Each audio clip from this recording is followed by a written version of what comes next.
Hello everyone and welcome to a new video from Your Overwatch. I'm Eddie the Chump and today we'll be talking about how to rank up with quote-unquote bad mechanics. This is something that a lot of players ask us. In fact, it's one of the biggest challenges anyone not blessed with godlike reactions, aim and tracking is faced with. In a way, Overwatch does cater to many different skill sets, but it is still an FPS. There are many elements taken from other games, and it is true that someone with sufficient command of heroes that have very little to do with traditional FPS skill sets like Winston can thrive. It's identifying which areas you need to improve on that can get players stuck in a rut. The basic rule is, the lower your personal skill ceiling is, the more you should develop your mental command of the game. In other words, your game sense. Now thankfully Blizzard have included heroes that are low on mechanical skill requirements but high on game sense implementation. These heroes include Reinhardt, Winston, Lucio, in his current form that is, Mercy and Diva, etc. These heroes aren't hard to play physically. They're not as aim dependent as McCree or Widow for example, but the game sense requirements to play them well are actually surprisingly high. Let's take Reinhardt as a proof of our concept. On the surface, all you have to do is stand in the right place, hold your shield up and your teammates can peek from behind it to do all the damage. But wait, knowing where to stand, when to shield, when to pin, when to fire strike and when to melee all require great game sense. If you pin in bad spots or in a way that your team cannot follow up, you'll be throwing. If you are busy swinging for the fences when your team really needs shielding, you'll be throwing. If you wander off on your own in search of solo value while leaving your team to fend for themselves at the wrong time, guess what?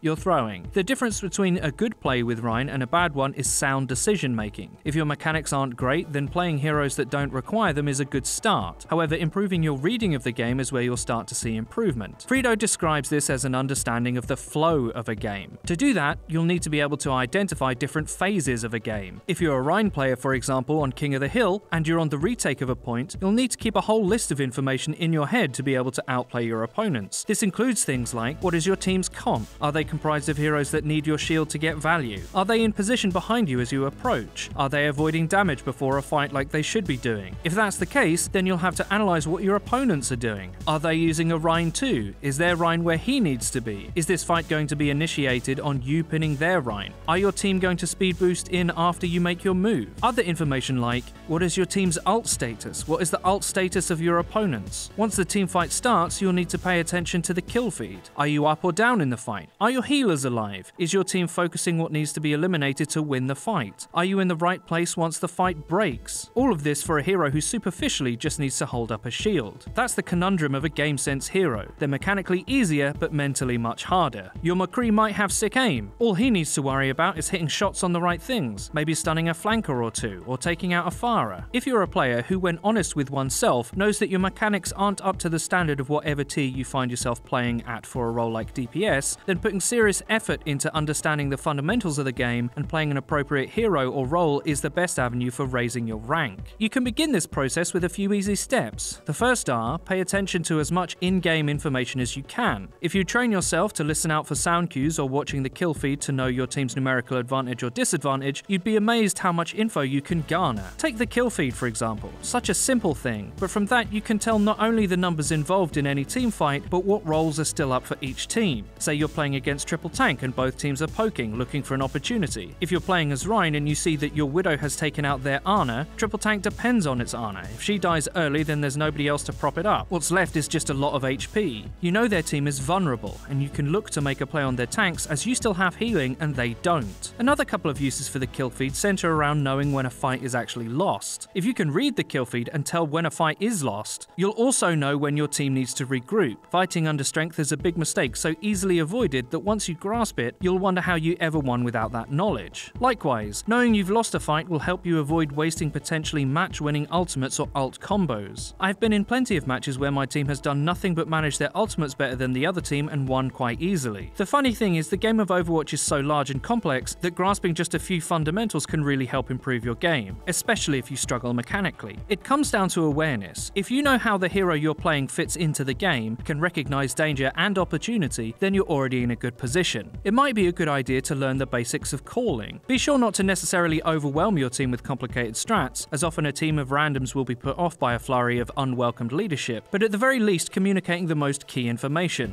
Where are the key targets to take out or avoid? Is your team at an advantage or a disadvantage? How best to manage the ultimate economy to not waste them? Small calls that help remind players, often of things they already know but in the fog of battle might lose track of. Try to help facilitate good team play even in an uncoordinated context. A few examples of the types of calls you could learn to make are: tanks in front, don't get picked, hold your ults, this is a dry push, we need to bait their ults out, target the Mercy or the Zen, then pop grab, or die or jump off immediately to regroup, this fight is over. The more you can add from a supportive role without having to be the one doing the most difficult mechanical job, the better. There are a few ways to improve your game sense. One of the best is to watch pros play. Apex is the best right now, which you can find on the OGN Twitch channel. Listen to how casters explain what the teams should be doing. When you first start watching, there will likely be a shock factor in how clean and disciplined the team fights are. You'll very quickly realize just how advantageous it is to be coordinated at that level. Matchmaking will likely never rival that, but it doesn't have to. The best thing to take from it is simple fundamental lessons like grouping up properly and not wasting ultimate value. If you can become the kind of player who can read the game in this way, you can be a real asset to your team. There is no shame in playing easier mechanical heroes, as the gamesense mastery of Overwatch can be just as deep as raw aim of the harder ones. To quickly illustrate some of the points from this video, I'm going to show you some live examples. In this first clip we have FREEDO's Reinhardt. Don't laugh, it's got a lot better. What this clip is about is proper grouping. After getting wiped with his ultimate in his pocket, FREEDO is waiting to group up before attempting to win the round with Earth Shatter. Now it's not perfect, as the soldier peeks and dies, and so does Liam on Hanzo, but the important thing to take from this is that as the main tank, FREEDO determines the team initiation with Reinhardt. What he doesn't do is attempt to fight under strength and patiently waits for his teammates to respawn. Once that's done, he moves forward and isolates both the enemy team's healers and their Genji and Earth Shatters them. His team clear up and win the point. If he had gotten restless and attempted to fight earlier, as is quite common in matchmaking, we would have almost certainly lost the round. This was a simple game sense play that had as much impact as any miracle mechanical play could possibly have. The next clip is all about timing. Pay attention to FREEDO's health as they attack Street's phase of Eichenwald. He's chasing down the enemy Ana as Farah but gets anti-naded. He then floats up and is confronted by both the enemy DPS. Look at his health here. He's moments away from death and his Lucio drops the beat. The swing factor in this timing is absolutely massive. It required virtually no mechanical skill,